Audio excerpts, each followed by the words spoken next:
Buenos días, doctor Marx. Muchas gracias por su gentileza para aceptar esta invitación a las tertulias del Hospital Militar. Como usted sabe, en el auditorio están muchos de sus estudiantes, tuvieron la oportunidad de rotar con usted en México. Muchas gracias por recibirlos y ayudarme a formarlos. Bienvenido, doctor Marx. No sé Muchas si... gracias. No, pues para presentarlo, el doctor Jesús Marx es el jefe del servicio de neurocirugía del INP, el Instituto Nacional de Pediatría allá en México, en Ciudad de México. Excelente maestro. Como decía el doctor Luque, varios egresados de acá de la escuela tuvimos la oportunidad de rotar en ese hospital y aprender de grandes profesores. Y pues hoy lo invitamos a nuestras tertulias. Muchas gracias, muchas gracias. Les agradezco mucho. Cuando gusten. Bueno, me da mucho gusto empezar. Bueno, estos son gajes de la tecnología, como siempre. Zoom ID. Ok, tertulia neuroquirúrgica del Hospital Central Militar de Bogotá, Santa Fe de Bogotá, Colombia. Y muchas gracias al doctor Juan Carlos Luque por la invitación y a todos mis buenos amigos de Colombia.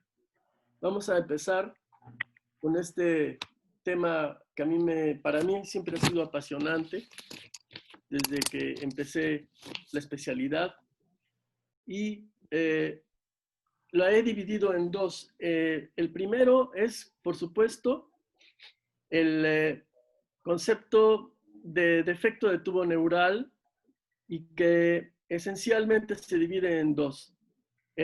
Aquel que se encuentra abierto, es decir, la espina bífida aperta o abierta y la espina bífida cerrada. Para esto, digamos que hay tres elementos en la actualidad que debemos tomar en cuenta. Número uno es el desarrollo intrauterino. Número dos es la nueva cirugía intrauterina. Y número tres, la genética de los defectos del tubo neural que tienen en la actualidad un avance interesante. Como todos sabemos, entre la tercera y la cuarta semana está la formación del tubo neural. Aquí hay una secuencia de los puntos clave en la conformación embriológica del sistema nervioso central. Y, por supuesto, los cierres de tanto del neuroporo posterior como del neuroporo anterior. Importante el aspecto de las somitas como un activador para el cierre de tal tubo. En la actualidad, este cierre ha sido estudiado de manera más fina a través de las proteínas coadyuvantes y que activan sobre todo el factor de crecimiento fibroblástico número 8 y número 2. ¿Cuáles son estas principalmente? Como ustedes saben, la drosofila, que es la mosca que está aquí junto con el embrión, y lo ven en colores, las características de cierre del tubo neural, las características de segmento en cada una de estas,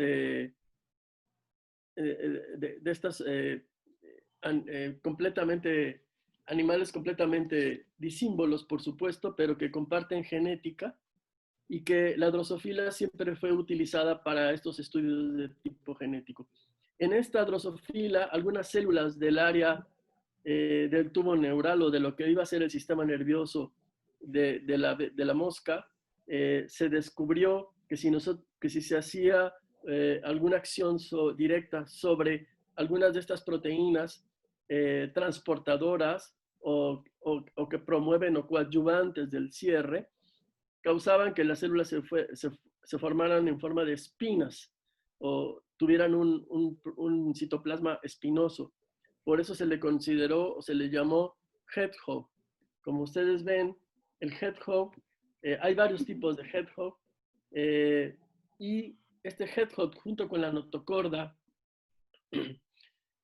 sobre todo el que se llama Sonic Hedgehog, es decir, esto lo tomaron por la caricatura del juego de computadora para niños, donde hay un pequeño erizo más bien, por eso se llama Hedgehog. Este Sonic Hedgehog es un activador muy importante en el cierre del tubo neural. Los otros grandes activadores y que son más bien transportadores es el OTX y el EMX, que permiten giros. Estos giros son cruciales porque permiten que junto con el Hedgehog forma la placa, la placa ventral, conforman lo que es o que va a ser la médula espinal, sobre todo la sustancia gris. La segmentación de la misma, como lo ven en la parte baja de la diapositiva, claramente muestra cómo se va a diferenciar este tubo neural desde la parte cefálica hasta la parte, en teoría, más primitiva, que es la médula espinal. Okay. Bueno, hay una serie de aspectos también de activaciones, como el NADH, que permite el cierre de las crestas. Como ven ustedes aquí, las crestas se cierran porque tienen proteoglicanos, tienen una capacidad adhesiva que está fomentada por el sistema NAD-NADH, a su vez fomentada por los folatos. De ahí la importancia de los folatos en la dieta de las mujeres embarazadas o de las mujeres antes del embarazo, perdón, y que se menciona que hasta 6 meses debe ser antes del embarazo para fomentar una adecuada producción de NAD-NADH.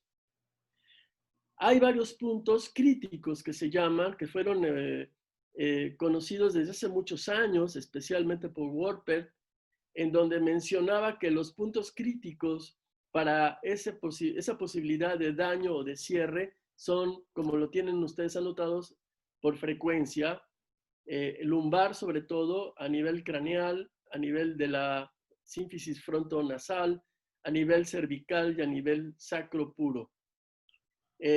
Por supuesto que tenemos el mielomeningocele y el meningocele cervical, cuando estamos hablando, por supuesto, de columna, no estamos ahorita hablando de defectos de cierre en el cráneo. Otra vez. Creo que se está botando otra vez. Ya. Bueno, perdón, aquí. La cirugía intrauterina. Este es un mito en este momento, pero hay puntos que se consideran que pueden ser todavía aspectos importantes, tanto políticos como religiosos, en algunos países. Sin embargo, la cirugía intrauterina, ¿qué es lo importante? Primero, no reduce el déficit motor sensitivo de las extremidades. Eso está probado. ¿Mejora la herniación amigdalina? Por supuesto que sí, la mejora hay bastante. E implica el riesgo de infección para ambos. Esto es el punto más crítico para tomar en cuenta cuando se hace una cirugía de este tipo. La derivación ventrícula amniótica, que de alguna manera se consideraba algo muy importante, como un avance para evitar la hidrocefalia, o sobre todo para aquellos pacientes que concurría mielomeningocele con hidrocefalia en el feto, no ha dado suficiente utilidad. Y hay aspectos bioéticos y de legislación que influyen en diferentes países, como para hacer esta cirugía, una cirugía que se haga todo el tiempo en todos los pacientes. En mi país, el principal problema que considero yo es que el manejo de la embarazada no es igual en una ciudad que en el campo.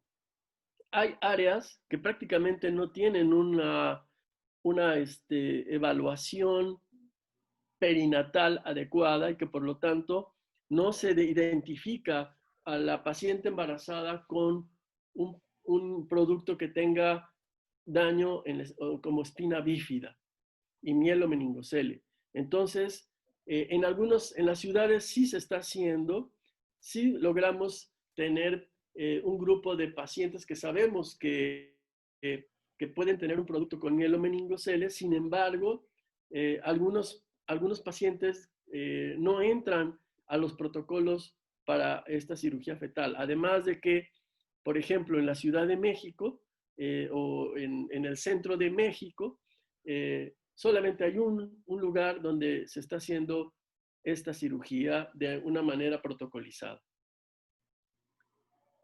¿Qué se necesita para esto? Pues un centro hospitalario con manejo multidisciplinario bien adecuado, con un internamiento en sala de perinatología y seguimiento de embarazo de alto riesgo.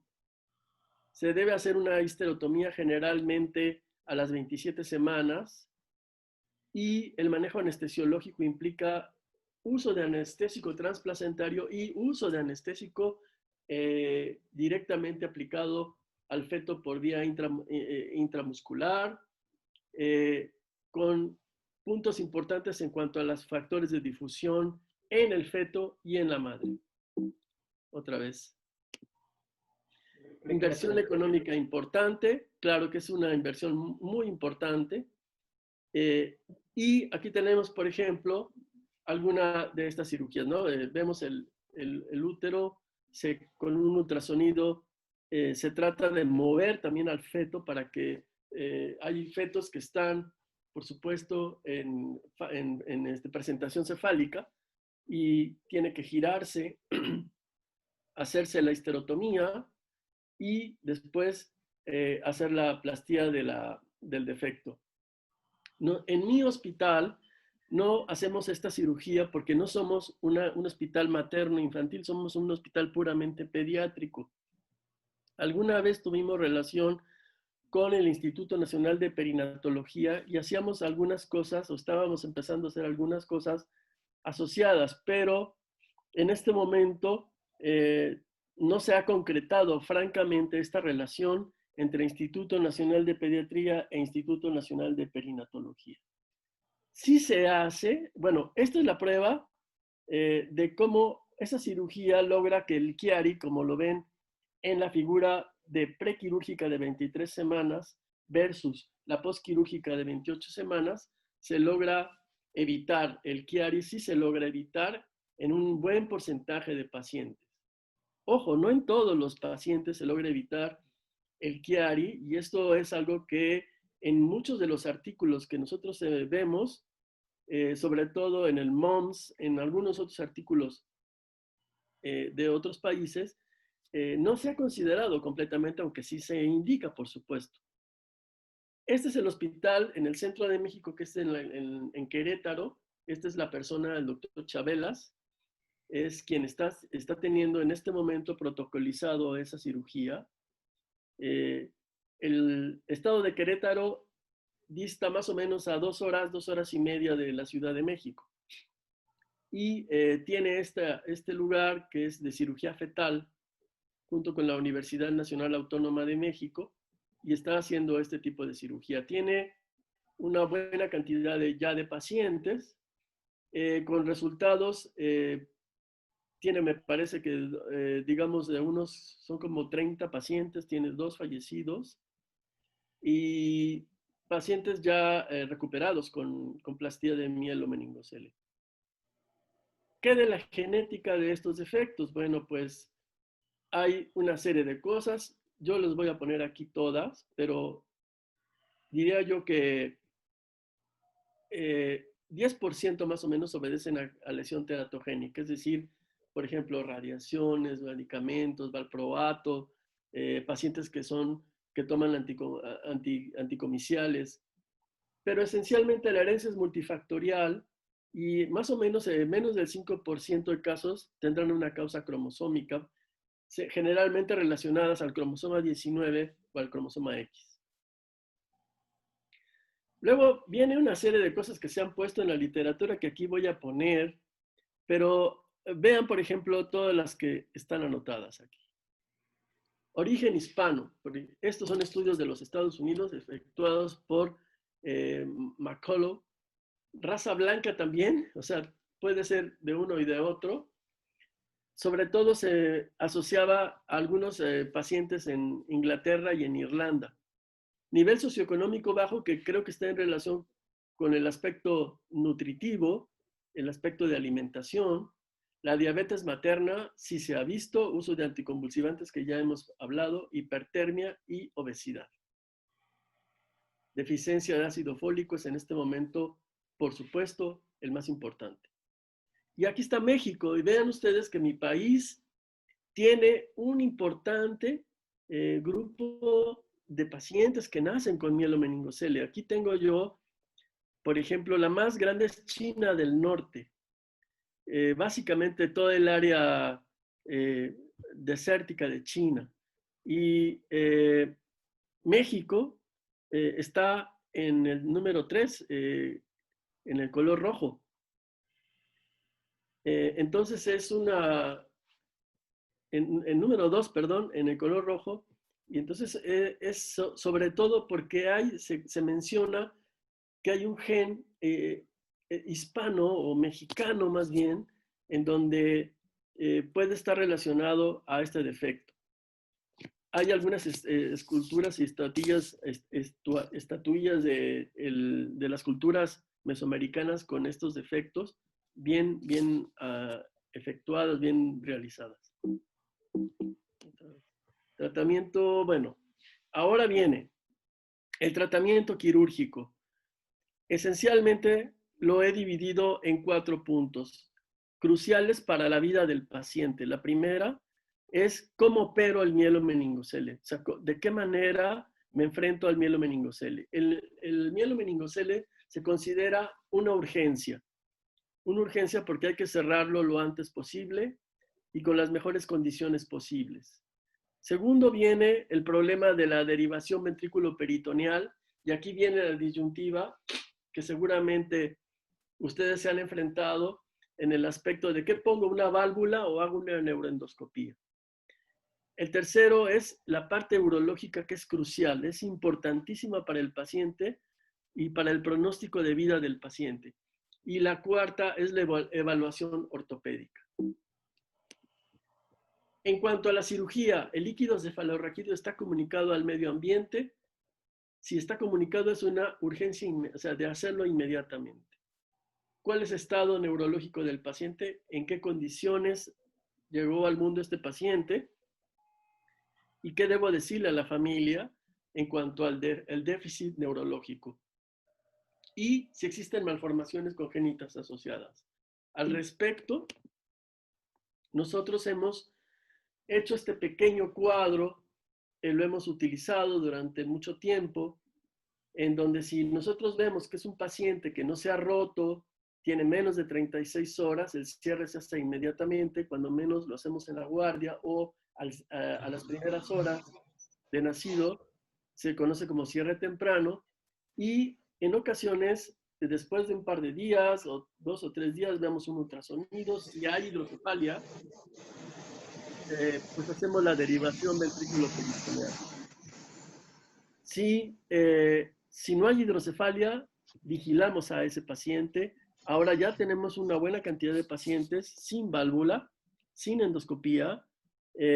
Generalmente son lesiones muy pequeñas y son pacientes muy bajos, la lesión es muy baja.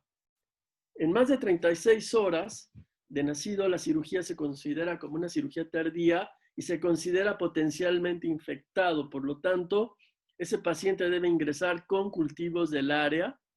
Antes de hacer el aseo se hacen cultivos del área y se debe hacer un control de la hidrocefalia por ultrasonido, haciendo ultrasonido en la sala de neonatología, y en un momento dado, si existe infección, tendríamos que manejarlo como una ventriculitis.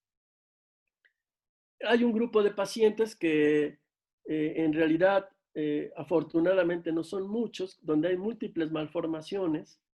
Hay un daño perinatal. Daño perinatal lo consideramos 4 cosas principalmente: que nazca con hipoxia, que tenga problema de incompatibilidad de grupo sanguíneo, plaquetopenia, y que pueda tener sepsis. En cuanto a otras malformaciones, la más común es la cardiológica, pero puede haber malformaciones intestinales como la gastrosquisis, etcétera, que pueden hacer que la cirugía del mielomeningocele pase a un segundo momento después de estabilizar al paciente.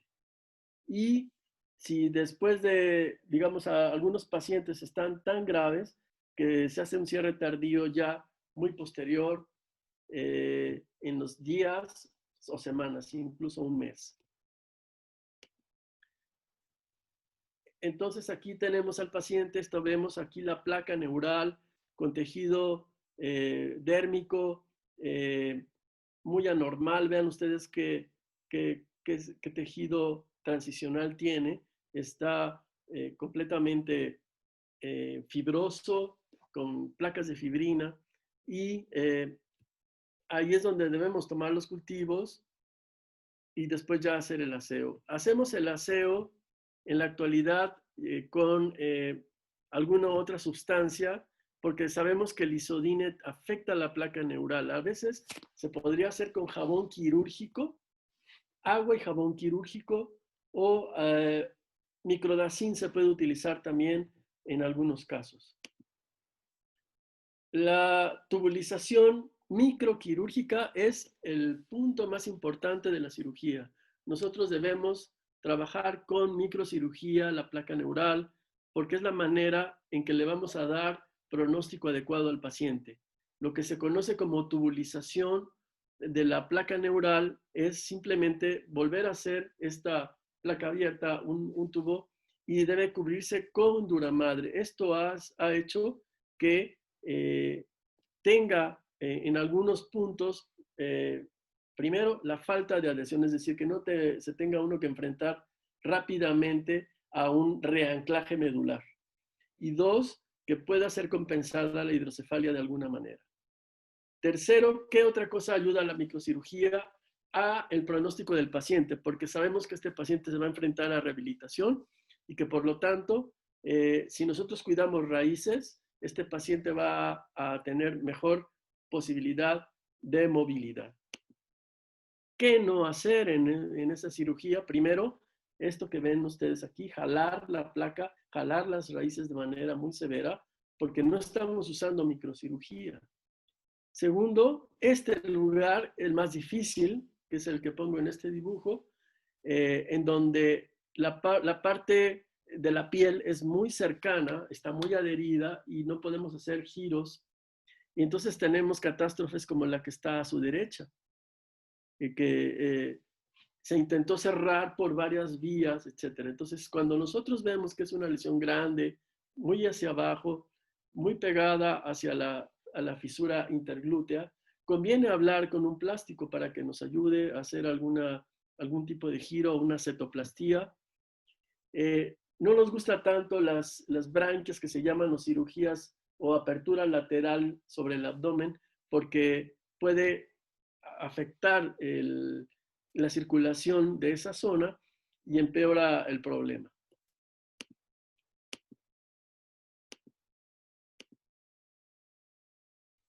Creo que se salieron.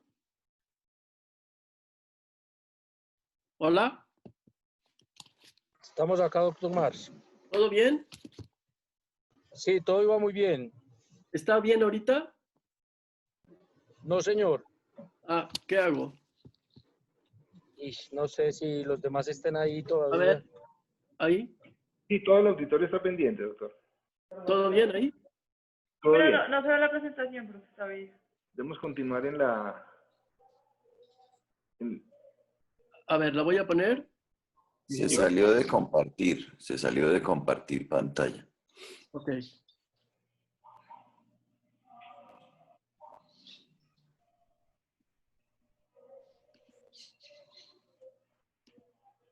Ya, listo, ahora sí. Ya está nuevamente.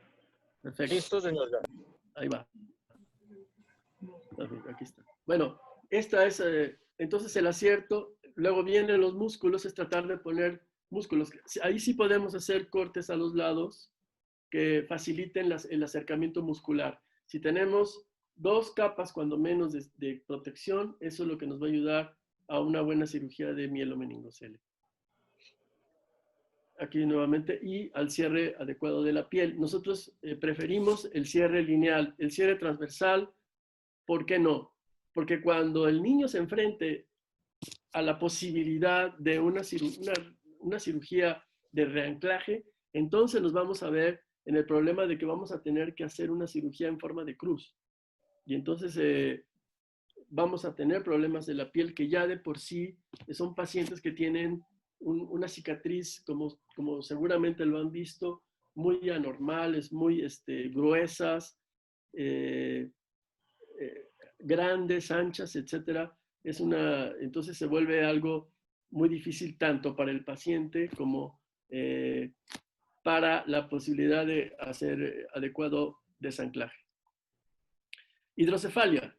Bueno, por supuesto que en los primeros meses la válvula es lo que en nuestra opinión debe hacerse. Nosotros estuvimos usando la endoscopía en todos los pacientes. Cuando salió la endoscopía, usábamos endoscopía para todos los pacientes y ver qué más podríamos hacer sin tener que poner una válvula.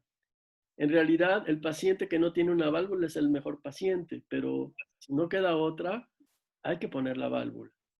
Y como ustedes ven aquí, más o menos de 197 casos que hicimos un corte, esto fue en el año 2015, 41 casos no tienen válvula. Y sí que es útil la endoscopía después del año de edad. Entonces, esos pacientes, si tienen una anatomía ventricular, porque también hay que recordar la anatomía ventricular. Es decir, voy a salir un poco, perdón, porque me está dando otra vez problema.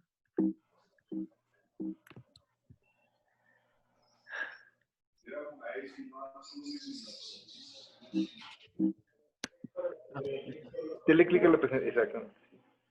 Ya salió. Entonces, allí, nosotros tenemos aquí el porcentaje de neuroinfección, que es eso, el otro gran problema en estos pacientes, la ventriculitis o la infección. Este es un corte en el año 2016, este grupo de pacientes, y más o menos de 98 tuvimos más o menos 8% de infección. Estos son los autores desde el grupo de Sheffield, de Smith, el grupo de Lorber, que fue uno de los primeros que hizo una relación y que tenía algunos comentarios respecto a estos pacientes, el McLone, el de McCullough. Luego en el 95 nosotros hicimos un corte. Ahora les puedo decir que mielomeningocele en nuestro hospital en realidad ya no es tan frecuente. No nos mandan tanto paciente porque el grupo de salud de México permitió lo que se llamaba un seguro de salud general, y entonces se están operando en otros hospitales y ya no llegan tanto al Instituto Nacional de Pediatría. Les puedo decir que por mes nosotros recibíamos 2 a 3 pacientes y ahorita por año recibimos 5 pacientes. Entonces, en realidad no es que haya reducido, sino que simplemente se están operando en otras partes de México cercanas a donde nacen los pacientes. En la endoscopía consideramos esto. Primero, la anatomía, por supuesto, porque hay que recordar que la masa intermedia o la masa intertalámica es un punto importante que impide a veces la endoscopía, sobre todo si es rígida. Si es flexible, sí se puede intentar hacer la endoscopía en este grupo de pacientes. Y se considera, como la mayoría de los autores que manejan endoscopía, que en pacientes mayores de 1 año sí puede ser algo útil, sobre todo cuando está disfuncionando la válvula. Debemos evaluar el piso, la arteria basilar y la distancia que existe entre la parte posterior de la silla turca y la arteria basilar para efectuar una adecuada tercer ventrículo cisternostomía. Aquí vemos un estudio muy antiguo, esta es una ventriculografía, perdón, que hicimos hace mucho tiempo, esto más o menos en el año 86, una cosa así. Y vemos, pero es importante porque vemos el tamaño de la masa intertalámica. vemos el tamaño de los ventrículos y vemos cómo el tercer ventrículo está echado hacia adelante. Entonces la anatomía ciertamente no es adecuada, no ayuda a la realización de la tercer ventriculostomía. Y bueno, pues todo lo que puede pasar con el paciente de mielomeningocele con el Chiari, ¿no? Desde que es un síndrome que hay que estar vigilando a lo largo de la vida de estos pacientes porque en un momento dado pueden requerir manejo. En cuanto a la Chiari, pues se considera Chiari severo a aquel paciente que tiene todo esto que está aquí anotado y que son puntos en donde en un momento dado obligan a hacer una descompresión de la fosa posterior. Esto lo tomamos en cuenta nosotros para poder hacer esa descompresión en la fosa posterior tempranamente. ¿Qué tan tempranamente? En realidad hay pacientes que con la aplicación de la válvula mejora esto y no es necesario tener que hacer la descompresión de la fosa posterior, pero hay pacientes que tienen válvula y que persisten con un llanto disfónico, con una dificultad para la deglución, una retrocólisis, están pacientes que están hacia atrás. Entonces estos pacientes sí que utilizamos la posibilidad de una descompresión de fosa posterior. La evaluación urológica temprana es crucial y de esta es ideal todo esto, sobre todo el cateterismo limpio intermitente, que es algo que los urólogos nos están siempre diciendo, y la evaluación urodinámica para ver qué tratamiento urológico requiere este paciente. En cuanto a la ortopédica, me dirigiré, por supuesto que la de pies es importantísima para poder caminar, la de cadera. Esto es un elemento crucial para los ortopedistas. Y en columna, en algunos pacientes que tienen cifosis, por ejemplo, fueron operados, este es un paciente que fue operado más o menos probablemente como a los 6 días de vida, aún con cifosis, y conforme creció, se empezó a tener un paciente que estaba permanentemente sentado y que estaba con el tronco hacia adelante.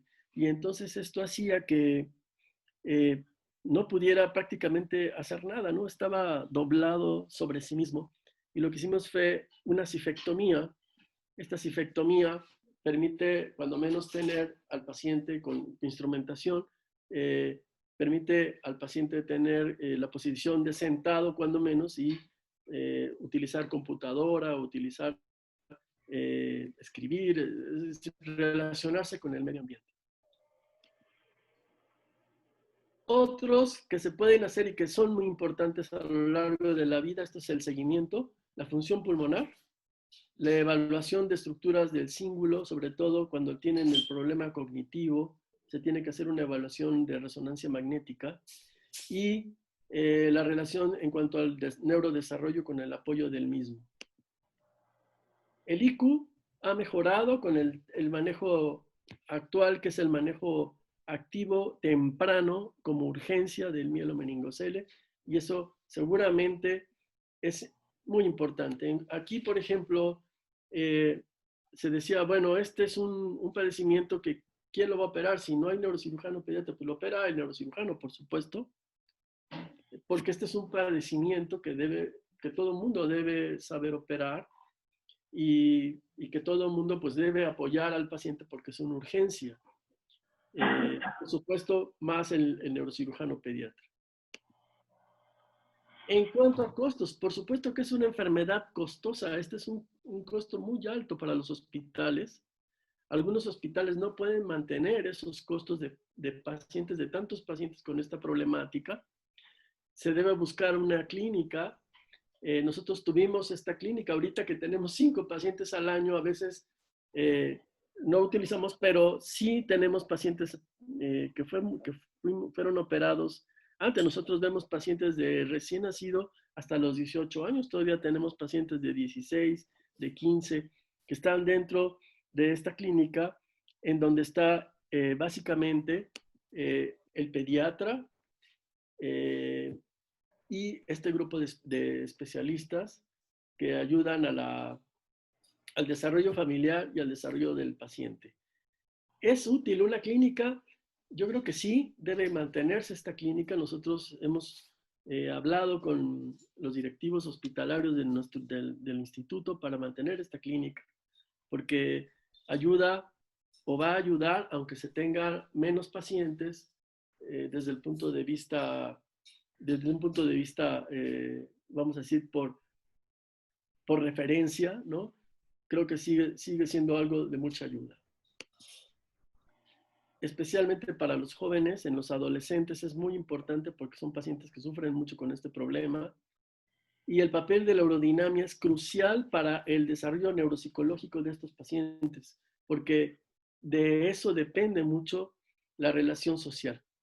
Entonces, esta es una parte muy importante, la parte psicológica en el seguimiento de estos pacientes. En cuanto a... Esta es la espina bífida abierta. No sé si tenga tiempo para hablar de el otro o si como ustedes quisieran que pasara.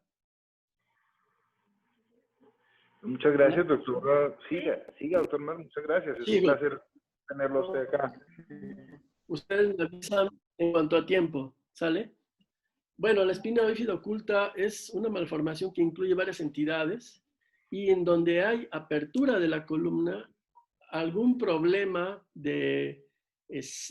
¿cómo se llama?, de anclaje medular, generalmente es por un lipoma, por un defecto del cierre del tubo neural. Esto fue acuñado por Lichtenstein y en este problema se considera dos principales. Uno, un defecto de disyunción en donde las tres capas en el momento de la gastrulación se abren y entonces tienen un segamiento, como que una se desplaza sobre la otra, y tejido mesodérmico puede entrar hacia el ectodermo, al neuroectodermo me refiero, y entonces propiciar anormalidades prematuramente. El mesénquima entra, se desarrolla y forma estos tejidos grasos que conocemos como lipomeningocele.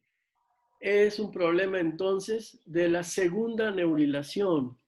Y esta segunda neurilación es la regresión de la cola, como ustedes ven aquí, en donde tiene que ver también mucho el aspecto del hedgehog. Otra teoría es esta, que era la formación de vacuolas a nivel del filum terminal, y entonces al formarse vacuolas había un ingreso de mesénquima hacia esa zona formando adherencias lipomatosas hacia el filum terminal y acortándolo, haciéndolo grueso. Es como pequeñito, ¿no? Ah. Sí, señor. Y esto, que es algo muy complejo, este es una gastrosquisis. Y entonces la gastrosquisis está en relación a qué va a pasar con el saco vitelino y en lo que se conoce como conductos neuroentéricos accesorios. Y esta es una malformación desconocida muy temprana, en donde afecta el celoma embrionario junto con algunas partes de la porción inferior del diafragma y corazón fetal, embrionario más bien, y un daño en la porción posterior de los escleromas. Entonces, causará una espina bífida abierta con un gran problema anterior. Aquí tenemos, y otras son alteraciones ya de extremidades y genital, como vemos, y de la vejiga. Tenemos dos semivejigas, como ven aquí, las dos naranjas son dos semivejigas, el intestino hacia afuera, que es la gastrosquisis, y el otro es el fetus in fetus, es ya una malformación temprana, donde hay adherencias de la médula a tejido graso muy anormal. Más o menos el lipoma espinal, el 84% de todas estas malformaciones, y Típicamente es una lesión de tejido graso que se encuentra en la fisura interglútea, que tiene un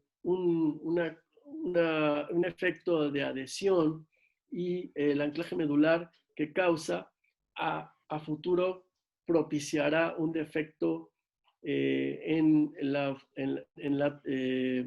¿cómo se llama? En la inervación de las extremidades inferiores, causando atrofia, hipotonía, en algunas hipertonía, en algunos músculos hipertonía, en algunas hipotonía, y defectos de conformación en los pies muy importantes, como es este pie cabo aducto o equino, que es el que básicamente tienen este grupo de pacientes. El defecto es importante porque vemos aquí en esta diapositiva cómo la grasa está penetrando y también a la zona de entrada de las raíces, la zona DRES. Vemos aquí la raíz como grasa y la médula con grasa, y esto causará una adherencia al lipoma que se encuentra en la parte externa. Hay otro grupo que se conoce como mielocistocele, en donde hay esta adherencia y además un quiste, y que se encuentra principalmente en hijos de madre diabética o en hijos de madre que toma anticonvulsivante, especialmente ácido valproico. El lipoma tendrá en continuidad hacia porciones extradurales, o sea, podemos tener intradural, extradural, zona DRES y filum terminal. Como característica, esto no es una urgencia de entrar, pero sí es un paciente que debemos vigilar, y el peso es muy importante porque el peso del niño, si nosotros tenemos este sugar baby que se llama, este sugar baby va a propiciar la producción de grasa. Esos niños muy gorditos, se le ven las extremidades muy gordas, propician la producción de grasa y un lipoma más grande. Aquí tenemos la espina bífida en un corte tridimensional y un defecto lipoma muy grande. Bueno, Pierre Kahn estudió este grupo de pacientes de manera muy importante en el Necker de París y mostró principalmente que la placa neural se rota y se hernía fuera del canal, se adhiere a un lipoma que es posterolateral, lateral, o se adhiere a la médula. Y hay una marcada diferencia de raíces. Si nosotros operamos un paciente con este tipo de problema, sobre todo aquellos que son hacia un lado, vamos a ver que tenemos del lado contrario una raíz más larga que del lado donde está adherido, que son raíces más cortas. Esto inherentemente causa problema.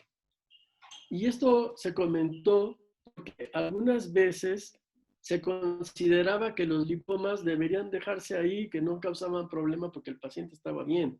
En efecto, algunos pacientes pueden tener el lipoma toda su vida o con pacientes adultos que tienen un lipoma y que apenas le está dando dolor o le está dando problemas sensitivos. Pero la mayoría de los pacientes tienen problemática que se vuelve muy grave, como vamos a ver ahorita, después de los 5 años.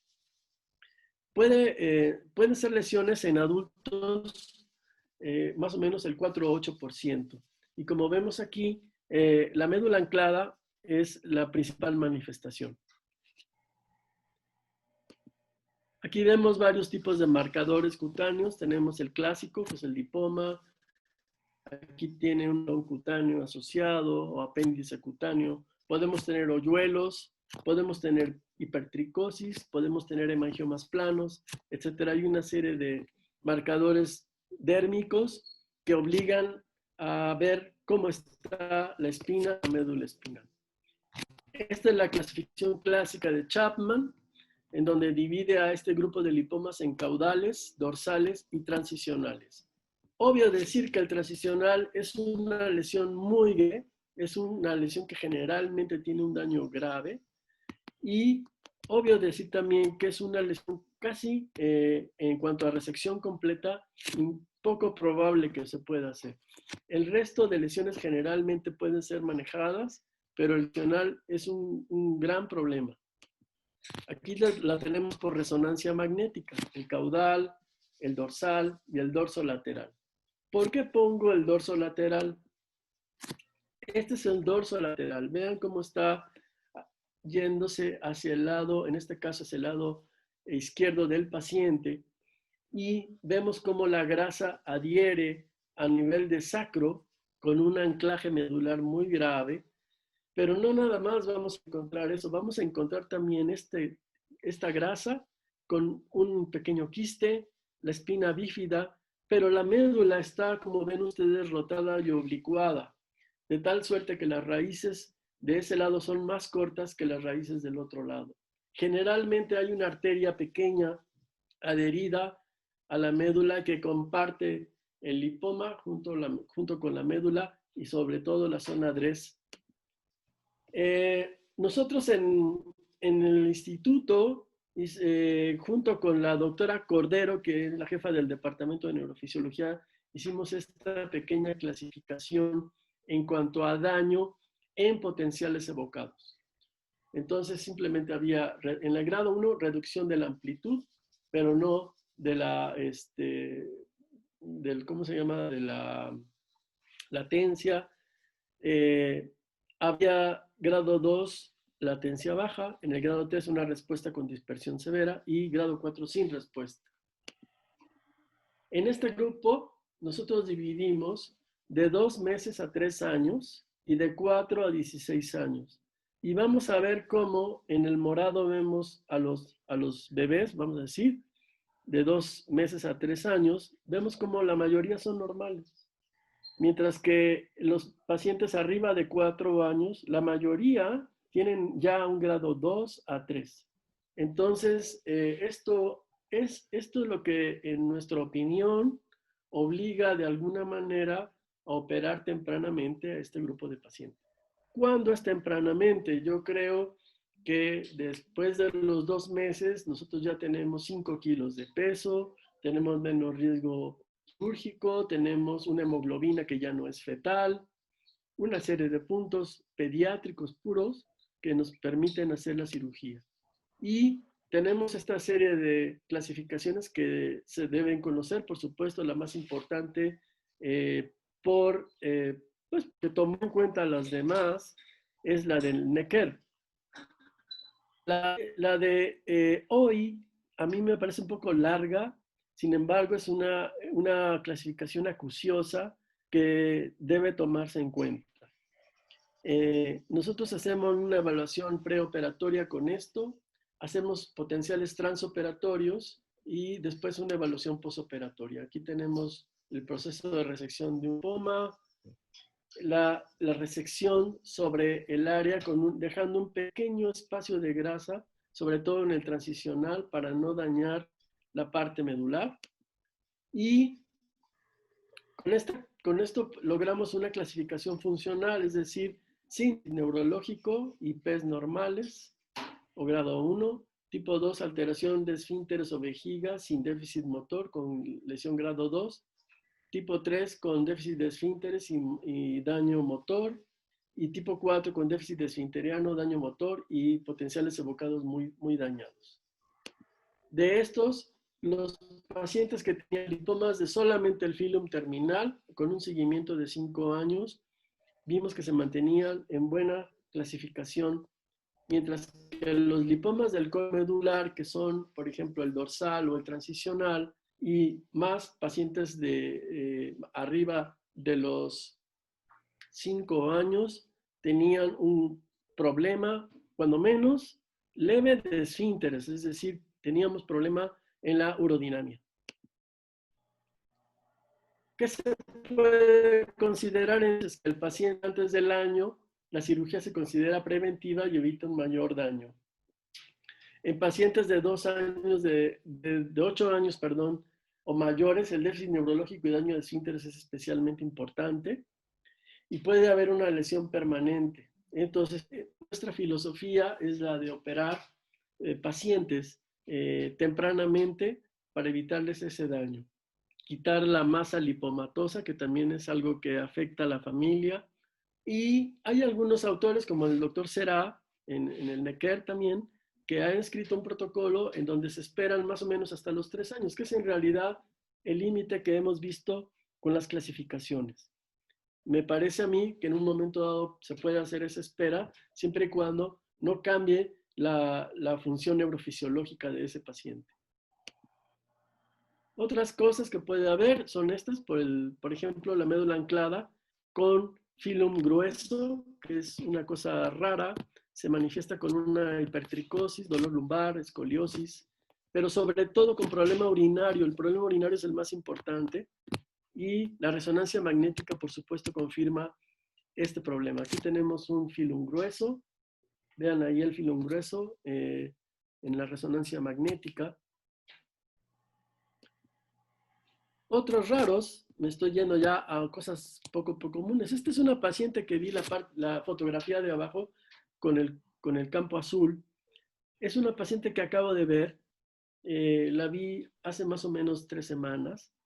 Y este paciente no se operó cuando era recién nacido, le habían hecho un diagnóstico de espina bífida cervical con un meningocele. Y lo que hizo fue esto, que es un meningocele manqué, que fue acuñado por Lassman y James, en donde se considera manqué es perdido, ¿no? En francés. Y es una forma frustra de meningocele. Sin embargo, estos pacientes, si se hace una resonancia magnética, pueden tener bridas, bandas fibrosas y adherencias raquídeas. Por ejemplo, si ustedes vean la marca que hice con pequeños puntos negros, son áreas hipersensitivas, son áreas que le duelen mucho a la paciente. Por eso consultó, porque le duele mucho esa zona. Y entonces, cuando baja la cabeza, siente un dolor intensísimo, no puede trabajar a veces, ella es abogada, y tampoco puede, en ocasiones, por ejemplo, cuando está comiendo, al hacer esto, duele el brazo. Entonces, evidentemente tiene una médula anclada cervical, ¿no? Y es causado por este meningocele manqué. Otras cosas raras es esto, una tremenda lesión. No sé si estoy bien, ¿sí? ¿De tiempo? ¿Hola? Sí, señor. Estoy bien de tiempo. Sí, señor, bastante bien. Muy bien. Un placer tenerlo con nosotros. Aquí está, esta es una lesión terrible, es un anclaje medular por un fetus in fetus. Y eso lo operamos más o menos en el año 96. Y es una lesión muy grave de anclaje, donde la cirugía, además entró cirugía plástica, cirugía ortopédica, neurocirugía, y también tenía un problema de intestino. Entonces, estos son pacientes en donde tiene que entrar un grupo de especialistas, pero el punto importante es este anclaje que hay en la médula espinal. Otros son la diastematomielia, que puede ser por un tabique óseo, un tabique cartilaginoso. Puede o no haber duplicación medular, o puede simplemente haber la diastematomielia, y puede haber hemivértebras. Estos son ejemplos. Vean la espícula en la primera fotografía de rayos X simple, la espícula en medio del cuerpo vertebral, una espícula posterior. La imagen en resonancia magnética en cañón de escopeta, característico de la diastematomielia, y la diplomielia en el inferior del lado derecho. Ahí estamos viendo una diplomielia con una médula muy delgada, pequeñita, y una atrás grande, es una diplomielia. Y el quiste neuroentérico, que también causa anclaje medular, este es sobre todo la tipo 2. El tipo 1 es una lesión quística que ocupa toda la columna, y el tipo 3 solamente la porción anterior, generalmente se ve a nivel mediastinal, y afecta las partes de las vértebras torácicas y cervicales altas. Aquí tenemos un quiste, vemos el quiste en el lado izquierdo, la fotografía que está más hacia la izquierda, y después de haberlo retirado, otros quistes que están viendo en la resonancia magnética, en la porción anterior, Generalmente, estos son casos rarísimos. Nosotros tenemos en este momento 7 casos, más o menos. Déficit motor progresivo, incontinencia urinaria, son generalmente los lumbares, encopresis también. Y el caso que comentamos, que es un caso tipo 3, el de insuficiencia cardiorrespiratoria, nació con esa insuficiencia y al hacer la evaluación se encontró ese quiste gigante en el mediastino. Aquí vemos. El mediastinal generalmente fue broncogénico, es un quiste broncogénico y gástrico, mientras que el resto encuentra uno tejido intestinal o tejido de colon, moco, etc. Eso es básicamente lo que yo quería decirles y les agradezco muchísimo la espera, la atención y la ayuda con la parte de la computadora. Doctor Mar, muchas gracias. Pues no en vano todos sus alumnos aquí presentes, el doctor Roberto Zambrano, que empezó con usted hace mucho tiempo, le envía muchos recuerdos, el doctor Juan Esteban, y no en vano, pues ellos siempre se refieren a usted como un gran profesor. Muchas gracias. En el auditorio hay muchas preguntas e inquietudes y muchas personas que le desean saludar. Y de nuevo, pues infinitas gracias, doctor Mar. Muchas gracias, sí. Sí, Juan Carlos, ¿puedo? Sí, señor. ¿Sí Siga, me doctor escucha? Serrato. ¿Se alcanza a ver? Sí. Sí, señor. ¿Debo compartir pantalla o no? No, ahí está ¿O qué bien, debo doctor hacer? Serrato. ¿O ahí me Estamos está...? Ya están ¿Cómo? en comunicación. Ya lo estamos escuchando todo, doctor Serrato. Ah, bueno. Yo estoy Bueno, viendo primero que ahí todo, pues, una vez más, felicitaciones, Juan Carlos, como lleva estos webinars que han sido realmente muy importantes para todos los neurocirujanos del país. En segundo lugar, pues, un gusto muy grande saludar nuevamente a Alfonso, tenerlo acá nuevamente con nosotros, como si estuviera aquí al lado nuestro. Alfonso lo trajimos acá al país en el primer simposio internacional de cirugía de columna pediátrica, cuando estábamos en la presidencia de la Sociedad Colombiana de Neurocirugía. Un gusto, un abrazo y muchísimas gracias, porque después de ese congreso que fue en el año 92, 93, algo así, pues muchos de los hoy día buenos y excelentes especialistas colombianos tuvieron la oportunidad de conocerlo y usted abrirle allá los brazos para poder enseñarles y que ellos hoy día sean profesores para nuestros futuros neurocirujanos. Alfonso, tengo algunas preguntitas. Yo sé que estamos un poco cortos de tiempo, pero no importa porque esto es mucho más importante que cualquier otra cosa que podamos desarrollar en este momento.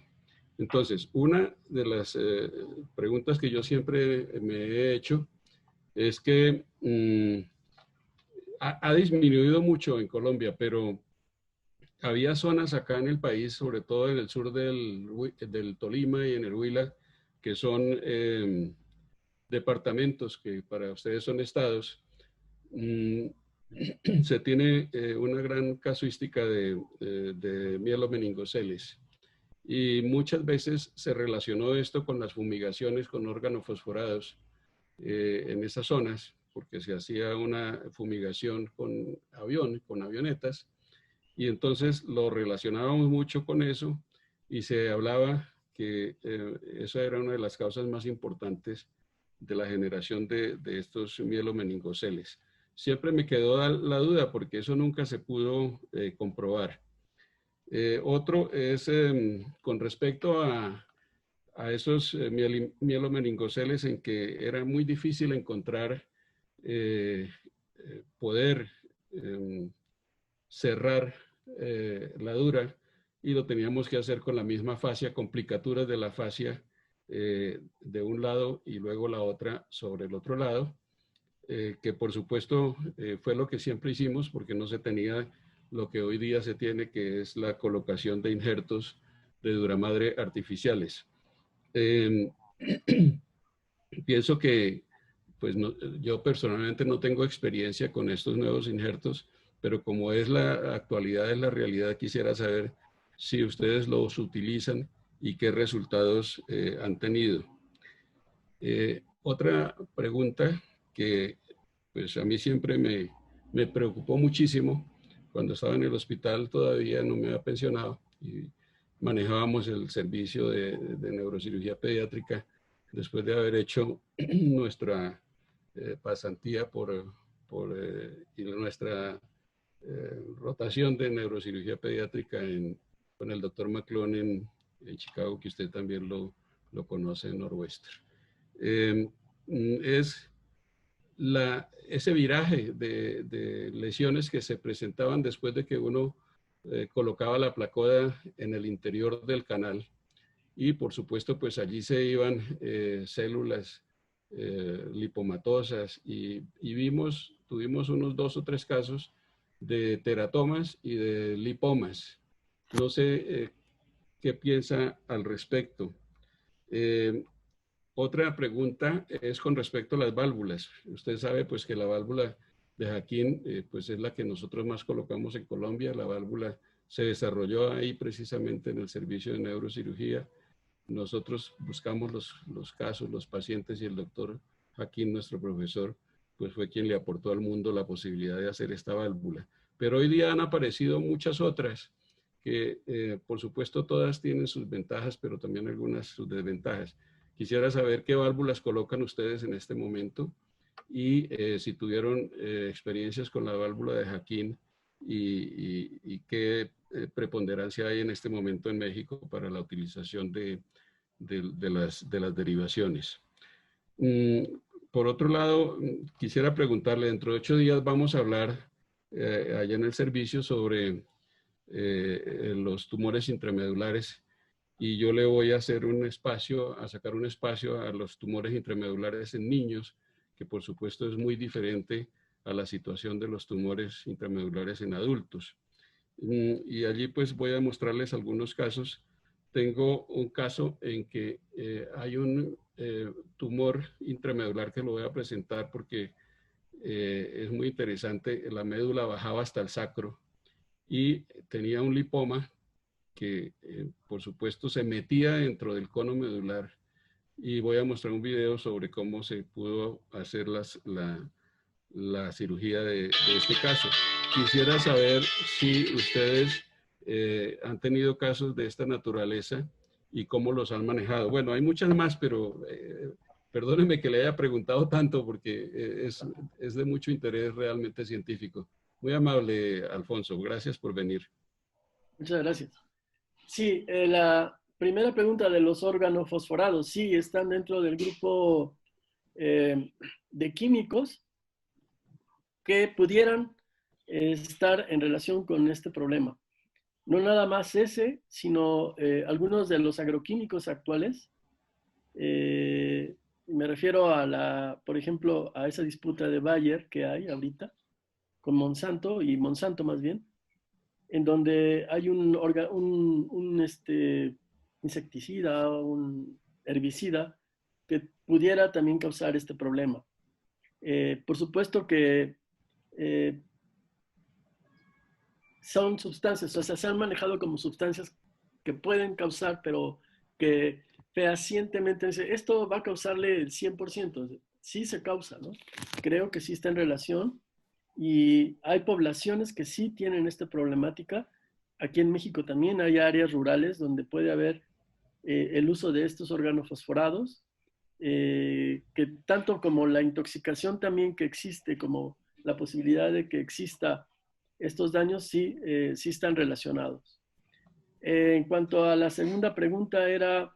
Los injertos. Los injertos, si hay un paciente con un mielomeningocele tan enorme, porque puede haber pacientes que ocupan dorso lumbar, ¿no? Por ejemplo, entonces esos son pacientes que sí hemos usado, más que injerto de dura madre, usamos artificiales, por ejemplo, el neuropatch o alguna cosa de estas. Creo que hay algún problema que...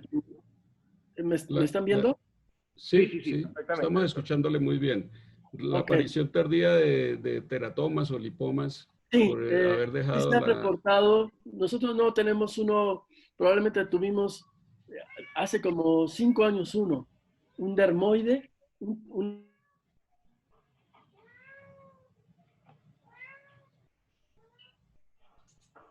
Ahí sí se le cayó la llamada.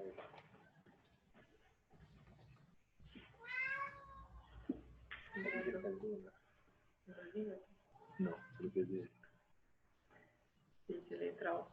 Se trabó la comunicación con el doctor. A ver si lo vuelvo a... Espérate un segundo. No. Es que seguramente por el internet se le bloqueó. No, se le bloqueó el doctor Mar. Espérate, ¿cómo vuelvo acá a la otra? Un segundo, a ver si lo puedo volver a... Se desconectó. No, seguramente perdió la conexión, doctor Cerrato. Ah, bueno, qué pesar, porque pues estas otras preguntas eran muy importantes también, pero bueno, pues de todas maneras muy importante todo lo que se habló, agotó completamente el tema como siempre. Ha sido un gran placer. Yo creo que vuelve la otra vez. ¿Sí? Ah, ok. Sí. Ya le ponemos el sonido. El sonido, ya un momento le ponemos el sonido.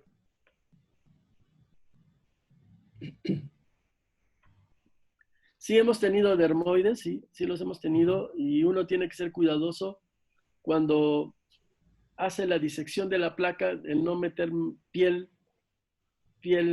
normal al interior.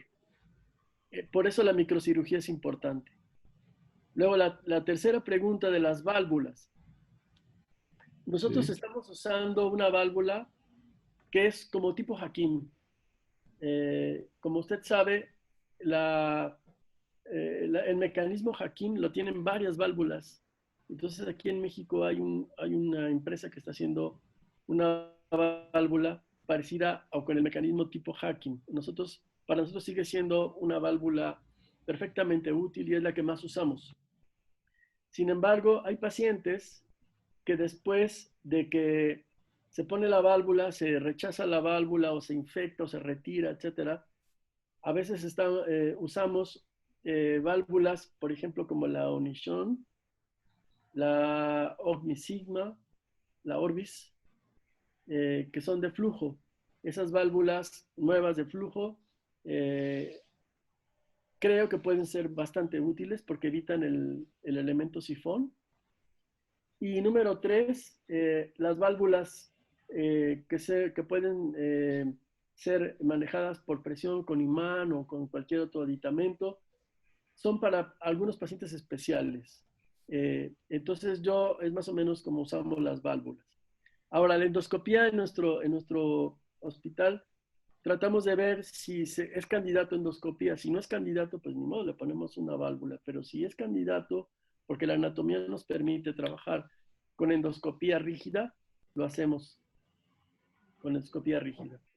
La endoscopía se refiere a hacer tercer ventriculostomía endoscópica, sí. Claro que no son muchos los pacientes y tienen que ser arriba de 1 año de edad. Correcto. En realidad, no son muchos los pacientes que se logran compensar con endoscopía en mielomeningocele. Eso sí lo hemos visto. Y es una mala fortuna porque ojalá y pudiera hacerse de esa manera. Entonces lo que hacemos es cambiar la válvula, ¿no? Y sí Correcto. utilizamos la tipo Hakim. Y estos tumores lipomatosos abajo en la unión lumbosacra intramedulares, cuando hay médulas ancladas al sacro. Sí, hemos tenido. Hemos tenido y hacemos microcirugía. Tratamos de quitar lo más posible. Debemos recordar que en los lipomas intramedulares debe haber un espacio suficientemente precautorio de no llegar hasta la médula, de no pegarle a la pía madre, incluso a la sustancia blanca medular, por obvias razones, ¿no?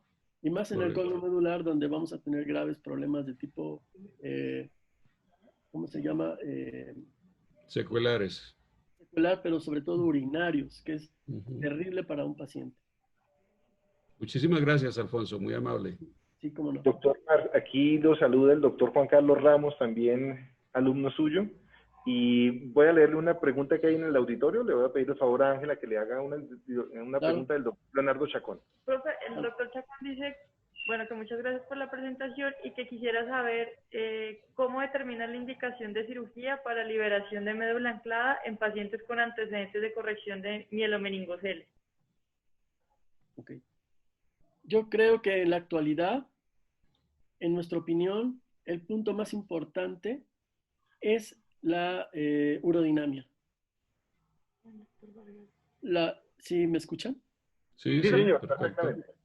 La urodinamia es crucial.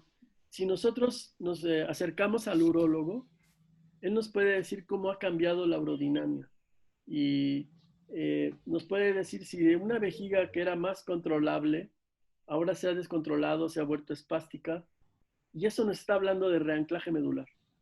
Entonces, este es un punto muy temprano y es un punto que debemos hacer caso al urólogo porque eso nos permite definir si tenemos que entrar a hacer la cirugía de desanclaje. Por supuesto que el dolor es otro, también el que haya perdido, el rehabilitador es otra de las personas que nos puede decir, si el rehabilitador nos dice, oye, yo estaba controlando a este paciente, ya no tenía problemas en la abducción o en la aducción, y está empezando a tener espasticidad en los aductores o en los peroneos, etcétera, o le he tenido que poner férulas, entonces este es otro punto que nos indica. Listo. Y queda una última pregunta del doctor Gabriel Vargas. No, cuando indica la cirugía del Chiari. El doctor Vargas pregunta que cuándo indica la cirugía del Chiari. Del Chiari. En el mielomeningocele, temprano, cuando hay llanto disfónico, cuando hay retrocolis, que es la cabeza hacia atrás, con tono muy importante del cuello, cuando hay problema motor de miembros superiores, cuando hay siringomielia asociada, y cuando hay síndromes de sueño apnea o de apneas. Este es un punto. Es más, cuando hay una apnea, es casi una cirugía de ya, ¿no? De ya hacerlo. En pacientes más grandes, generalmente en nuestra evaluación, porque estos pacientes hay que recordar que cada año debe tener una evaluación neuroquirúrgica, cuando menos hasta los 18 años. Ahorita hay un estudio muy interesante de qué pasa con los chicos después de los 18 años, cuando se van a un hospital ya de adultos, ¿no? Porque nosotros lo seguimos cada año. Y cada año más o menos vemos qué problemática tiene y si podemos hacer una resonancia magnética del área, podemos darnos cuenta si está empezando una siringomielia, ¿verdad? O está teniendo dificultad para deglutir. La otra cosa interesante es esto que, no sé si pasó por allí, el paciente que tiene problemas de deglución o de disfonía, conviene que lo vea el otorrino y que le haga una endoscopía de cuerdas laringias.